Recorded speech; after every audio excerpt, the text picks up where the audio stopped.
सबसे पहले आप लोग ये बताइए कि आपकी पढ़ाई कैसी चल रही है और आप लोग की जो है रेलवे की तैयारी कैसी चल रही है। आप लोग कमेंट करके बताइएगा कि आप लोग की जो है पढ़ाई कैसे चल रही है। आप लोग मार्क वगैरह दे रहे हैं कि नहीं दे रहे हैं, प्रीवियस ईयर के क्वेश्चन सॉल्व कर रहे हैं या नहीं सॉल्व कर रहे हैं, पीवाईक्यू कर रहे हैं या नहीं कर रहे हैं। आप लोग इसको कमेंट करके इसको बताइएगा। और इस वीडियो में हम लोग बात करने वाले हैं कि अगली बार जो आरपीएफ एसआई और कांस्टेबल की वैकेंसी आई थी और इस बार जो आरपीएफ एसआई और कांस्टेबल की वैकेंसी आई है, दोनों में जो है कितना कंपटीशन रहने वाला है।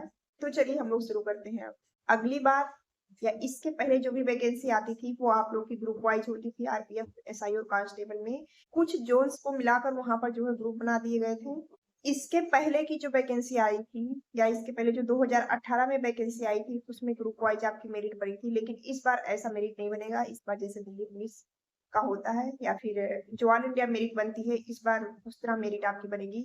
तो जाहिर सी बात है इस बार लक नहीं काम करेगा, आपका मेहनत काम करेगा। क्योंकि इसके पहले ग्रुप होती है तो ग्रुप में थोड़ा बहुत लक काम कर जाता है, क्योंकि कहीं की मेरिट बहुत हाई चली जाती है। जैसे जो नार्थन में आते हैं, नॉर्थ में आते हैं, उनकी जो है मेरिट हाई चली जाती है और वहीं पर किसी ग्रुप की मेरिट जो है थोड़ा कम जाती है या बहुत ही कम चली जाती है। रही बात जो आपकी मेरिट थी कहीं कहीं की, तो 120 में से टोटल 120 मार्क्स ही गई थी, लेकिन इस बार आपके ग्रुप को जो है खत्म कर दिया गया है। तो इस बार उसके अनुसार जो है लक नहीं काम करने वाला है आपका, केवल आपकी मेहनत काम करेगी और आपकी रेगुलरिटी काम करेगी। तो इसलिए आप जो है पढ़ाई में बिल्कुल रेगुलर तरीके से आप पढ़ाई कीजिए। और इसके पहले कि अगर आपने मेरी कोई वीडियो नहीं देखी है तो आप जो है मेरी वीडियो जाकर देख सकते हैं।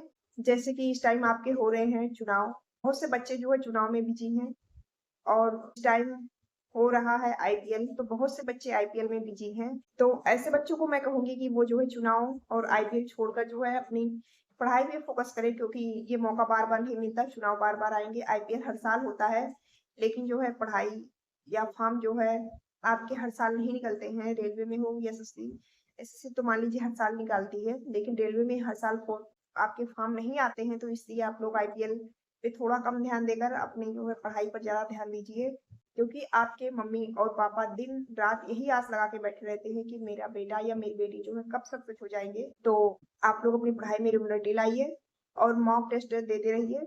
इसके प्रीवियस वीडियो में मैंने बताया है कि आप जो है मैथ में कैसे अपना मैथ जो कैसे स्टॉप कर सकते हैं, अपने मैथ में जो है कैसे 35 में 35 नंबर ला सकते हैं। उसके पहले मैंने जीके और जीएस को भी बताया है कि आप कौन सी बुक फॉलो कर सकते हैं या फिर मैंने कौन सी बुक फॉलो करके पढ़ाई की थी जिससे कि मेरा सिलेक्शन हुआ था।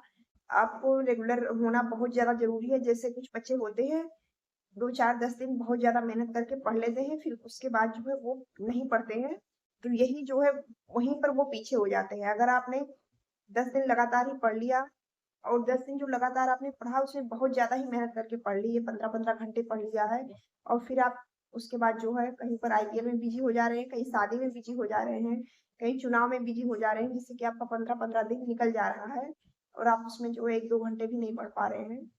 तो ये जो है आपको बहुत ज्यादा पीछे करता है, क्योंकि इस जमाने में आप हर सेकेंड किसी ना किसी से, अगर आप किसी चीज में रेगुलर नहीं रहेंगे तो आप हर सेकेंड किसी ना किसी से पीछे हो जाते हैं। और आपने ये भी कहते हुए बहुत लोगों को सुना है कि वो पढ़ने में शुरू में ऐसा था, बाद में वो जो है नौकरी अभी तक नहीं पाया है। तो मेन होती है कि उसकी रेगुलरिटी। कभी कभी हो जाता है कि हम लोग को घमंड हो जाता है, स्टूडेंट को घमंड हो जाता है कि अरे ये क्या चीज है, ये तो मुझे आता है, ये तो मेरे बाएं हाथ का खेल है। बट ऐसा कुछ होता नहीं है। मेन यहाँ पर रेगुलरिटी होती है आपकी कि आप कितना रेगुलर है। तो इसलिए आप लोग को रेगुलर रहना बहुत ज्यादा जरूरी है। और रेगुलरिटी के साथ साथ आपको जो है क्वालिटी टाइम स्पेंड करना है। आपको अपने सिलेबस के अकॉर्डिंग ही पढ़ाई करनी है, अच्छे बुक से पढ़ाई करनी है। अगर मैं बता दूं तो मैंने जो है जीके जीएस और करंट अफेयर तो मैंने यूटेरिया से फॉलो किया था, यूटेरिया का। और उसके साथ में जो यूट्यूब पर रोज सबसे पहले उठ के करंट अफेयर का ही एक वीडियो देखती थी, आशीष सर का, आशीष गौतम सर का। उसके अलावा मैं यूटेरिया की बुक को फॉलो करती थी। और इसके साथ जीके और जीएस के लिए मैंने जो है लूसेंट से पढ़ा है। लूसेंट जो है आपको रेलवे में जो सिलेक्शन दिलाने के लिए पर्याप्त है। तो लूसेंट में बहुत अच्छे लेवल का क्वेश्चन नहीं पूछा जाता है। अगर आप बहुत अच्छे से लूसेंट जो पढ़ लेंगे तो आप लूसेंट से कहीं इधर उधर का क्वेश्चन नहीं पूछा था। उसके अलावा आरपीएफ एसआई और कांस्टेबल में जो है साइंस के क्वेश्चन ही आएंगे। तो साइंस आप जो है 10th तक का एनसीईआरटी से फॉलो कर लेंगे तो आ जाएंगे। वैसे ये साइंस के क्वेश्चन रिपीट होते हैं, तो आप जब प्रीवियस ईयर क्वेश्चन करेंगे तो उसमें जो है आपको पता चल जाएगा कि किस तरह से जो है क्वेश्चन आते हैं। अगली बार जो वैकेंसी थी आरपीएफ एसआई और कांस्टेबल की, और जो 2024 की वैकेंसी है 2018 की वैकेंसी से कम है, लगभग आधे के आसपास वैकेंसी आई है दोनों को मिलाकर।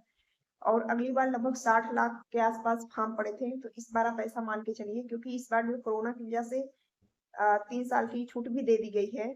जैसे पहले 18 से 25 साल जो बचे थे, अब उनको 18 से 28 साल का छूट मिल गया, तो इस बार ऐसे मान के चलिए लगभग 80 लाख आपके फॉर्म पड़ने वाले हैं। तो आप खुद सोच सकते हैं कंपटीशन जो कितना ज्यादा हाई होने वाला है। तो आप उसके अनुसार पढ़ाई कीजिए और मेहनत करते रहिए। आप किरण पब्लिकेशन मैथ के लिए जो आप किरण पब्लिकेशन को फॉलो कर सकते हैं। अगर आप मेरे चैनल पर पहली बार आए हैं तो चैनल को सब्सक्राइब कर लीजिए। धन्यवाद, मिलते हैं आपको नेक्स्ट वीडियो में। तब तक के लिए आप मेहनत करते रहिए।